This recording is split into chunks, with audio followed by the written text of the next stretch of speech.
De retour dans le grand débat pour évoquer maintenant l'impact du digital dans nos vies, nos relations avec nos semblables qui sont transformées depuis de nombreuses années maintenant. Et quand on parle du numérique, certains entendent toujours informatique, robots et déshumanisation. Guy Mamoumani, vous dites le numérique n'est plus un monde parallèle où nous nous rendons de temps en temps. Désormais, nous sommes dans le numérique et le numérique est en nous. Ça fait quand même un peu peur, cette phrase. Non, pas du tout. Mais écoutez, on l'a vu pendant la crise. Hein. C'est-à-dire qu'aurait été notre pays s'il n'y avait pas eu le numérique? On a vu des écoles pouvoir fonctionner grâce au numérique. On a vu la télémédecine exploser. Et juste pour contredire et finalement te tendre une perche, ça va on a permis la création de liens familiaux, de liens sociaux au cours de cette crise sanitaire.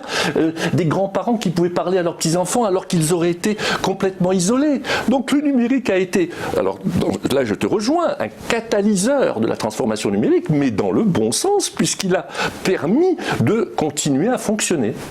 Mais en contrepartie, il y a eu des effets néfastes, j'imagine que vous voulez parler. Moi, je pense à la hausse de la désinformation, les fake news, etc. Absolument.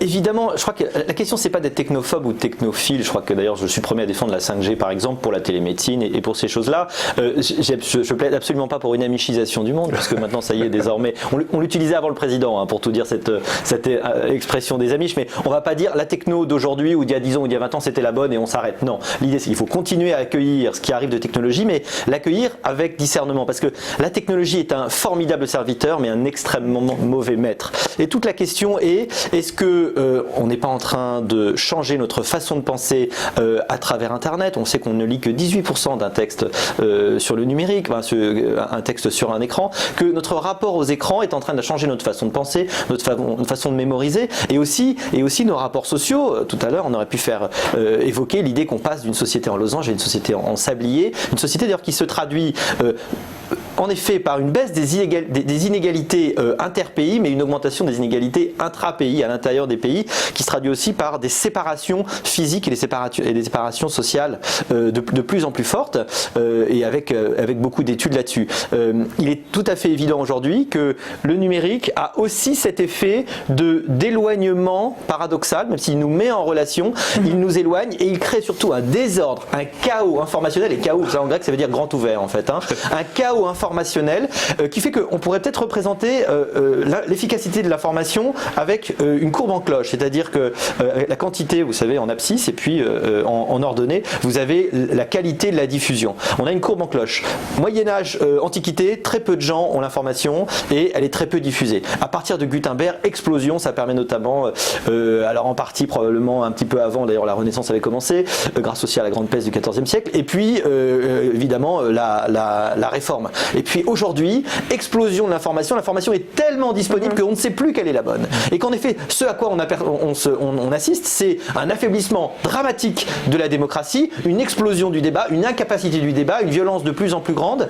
En fait, on attendait Grouchy et c'était Blücher qui est arrivé. C'est-à-dire qu'on a attendu enfin l'épanouissement du débat public, et c'est exactement au contraire qu'on assiste. Les fake news et les croyances absurdes renforcées et complotistes par les qui sont renforcées et qui n'ont jamais autant explosé par l'effet de catalyseur qu'il y a autour des croyances les plus délirantes. C'est ce que j'ai adoré dans le livre d'Olivier. C'est les parallèles avec l'histoire. Exactement. C'est formidable. Il y a vraiment, il a une culture extraordinaire et vraiment ça.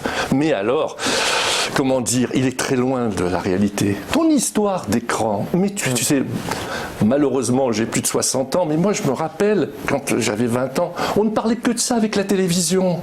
Oh, les pauvres enfants qui passaient leur vie devant la télévision, et maintenant on dit la même chose. Oh, les pauvres enfants qui passent leur vie devant leurs écrans. Mais non, c'est aux parents de jouer leur rôle d'éducation. Tout ce que tu dis qui sont des travers du numérique, c'est une mauvaise utilisation du numérique, mais il n'est pas en cause.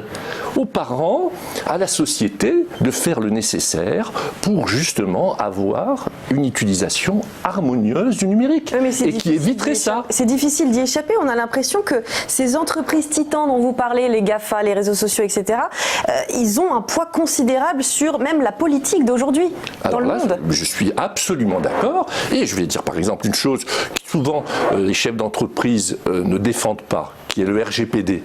Eh bien moi, je trouve que c'est une très bonne chose. Voilà, parce que ça va dans le sens d'une régulation, d'une utilisation modérée, d'une utilisation contrôlée.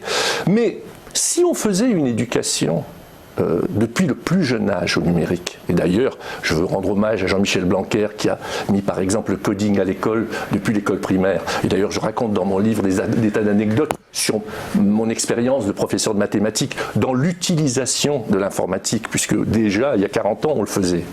Eh bien, plus on formerait, plus on éduquerait, plus on aurait des utilisateurs responsables qui ne seraient pas victimes justement de ces grandes entreprises. Un exemple, si vous comprenez ce qu'est une donnée, si vous comprenez ce qu'est un algorithme, tout de suite vous comprenez pourquoi Facebook est gratuit. Donc, et là, du coup, vous vous dites, ah, si je suis le produit, je vais faire attention à ce que j'y écris, je vais faire attention à la façon dont il m'utilise. Par exemple, moi, je ne suis pas sur Facebook.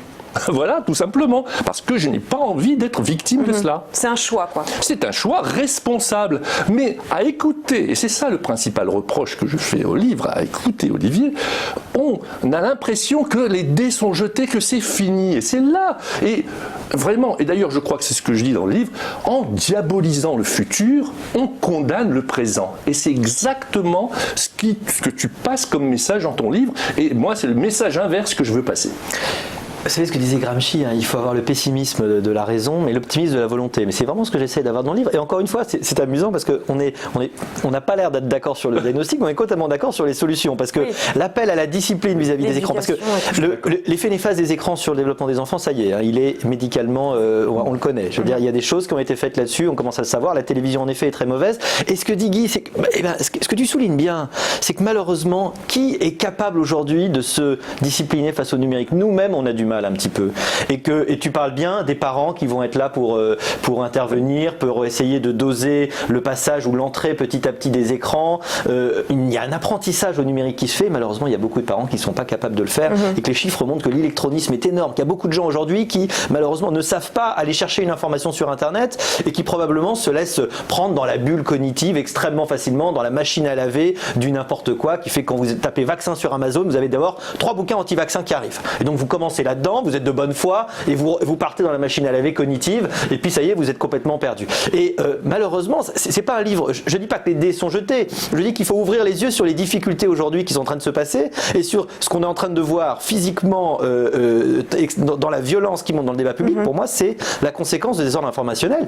Et alors, heureusement, on est totalement d'accord sur la solution. Il faut une éducation au numérique. Il faut exactement comme il y a une éducation physique sur gérer son corps à l'ère où les calories sont quasiment gratuites, disponibles en permanence et notre cerveau n'arrête pas de nous dire vas-y, prends-en parce qu'il était fait pour être chasseur-cueilleur et qu'à cette époque-là, les calories étaient hyper rares et donc on a été calibré pour aller chercher la calorie et en particulier le sucre qui était quasiment introuvable alors qu'on est à une époque où il y a Walmart. Bon, et ben c'est la même chose pour le numérique. Est-ce que tu reconnais qu'aujourd'hui, quand on tape numérique sur un site de recherche, on va voir, comme tu dis pour les vaccins, 10 bouquins qui sont négatifs par rapport au numérique, dont le tien. Et d'ailleurs, il y en a 6. J'aimerais bien qu'on tombe directement. Oui, en tout cas, il y en a 6 qui viennent de sortir, je les ai comptés, exactement avec cette vision apocalyptique. Oui, si on est nombreux à penser la même chose, est-ce que ça ne veut pas dire que quelque part non, comme je l'ai dit, l'apocalypse est apprécié par le populisme. Quand on annonce les choses négatives, on est beaucoup plus intéressé mais c'est tout à fait vrai. D'ailleurs, je les choses positives. Mais moi, j'ai aucun plaisir vraiment, moi j'adore les bonnes nouvelles, j'ai aucun plaisir à critiquer et j'aime pas m'opposer. Alors vous voyez, vraiment, j'ai plutôt forcé ma nature dans cette histoire et je suis pas du tout là à dire que c'est absolument foutu. Je dis juste qu'il faut ouvrir les yeux sur les difficultés alors, Olivier, qui sont absolument réelles. Pourquoi lors de la dernière interview que tu as faite, je crois que c'est sur l'Institut Sapiens, vous avez appelé ça l'horreur numérique? Tu vois, c'est ça que vous passez comme message et c'est ce que je reproche parce que finalement la France, qui déjà n'est pas très en avance, en particulier dans, je l'explique dans le livre, dans l'économie. La transformation numérique des entreprises, des PME est un vrai sujet sur lequel il va falloir vraiment agir, en particulier dans l'industrie. Vous savez que j'ai fait un papier dans vuedailleurs.com pour encourager la transformation numérique des industriels français parce que je pense que c'est finalement leur seule solution. Eh bien, lorsqu'on leur présente le tableau apocalyptique que Olivier et bien d'autres sont en train de faire, eh bien, on les décourage. Pourquoi est-ce que je vais rentrer dans cette société que tu décris? Alors que moi, je préfère dire, écoutez, en tant que responsable de votre entreprise, en tant que responsable parent, en tant que responsable citoyen, vous pouvez construire un numérique harmonieux, constructif. Et alors, tu parlais de pessimisme et d'optimisme. Alors, moi, je préfère avoir un optimisme sans angélisme, parce que je suis conscient des risques que tu évoques. Mais en tout cas, je veux encourager à rentrer dans ce nouveau monde. Alors, si vous voulez bien, on va maintenant s'intéresser à un dernier thème, parce qu'on pourrait en parler des heures, mais c'est vrai qu'il y a un thème important, c'est la finance. On va voir ça tout de suite.